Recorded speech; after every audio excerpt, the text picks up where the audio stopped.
Hello guys, good morning, magandang umaga, magandang tanghali, magandang gabi sa inyong lahat. Pasensya na mga guys at wala tayong mga upload ngayon sa ngayong araw kasi medyo busy tayo at medyo masama yung pakiramdam natin.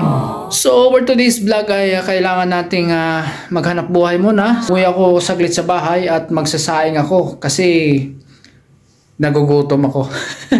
So, kailangan nating kumain din, no? Kasi nga tayo lang mag-isa na lumalaban dito sa ibang bansa. Kailangan nating alagaan yung sarili natin. Hindi natin kailangan na umasa sa ibang tao dahil tayo pag nagkasakit dito, nako, sinabi ko sa inyo, mahirap dito. Mga kapwa ko OFW, tandaan nyo, alagaan ang sarili bago ang iba.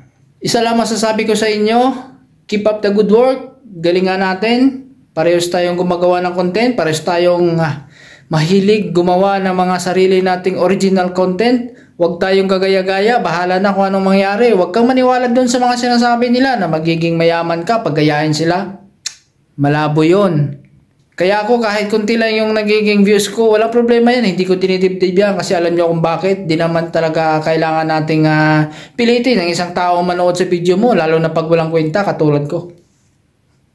Hindi naman joke lang. So, kailangan nating sipagan lang, no? Kailangan natin yon.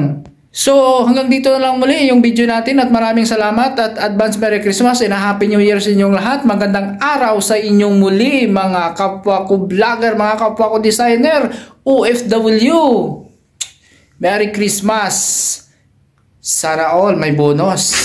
So, yun lang guys, no? At maraming salamat. At sa hindi pa pala nakapag-subscribe, subscribe na at saka hit the bell notification para lagi yung updated na sa mga video gagawin natin dito sa ating mga kakaibang video. So yun lang guys. Maraming salamat. Bye-bye.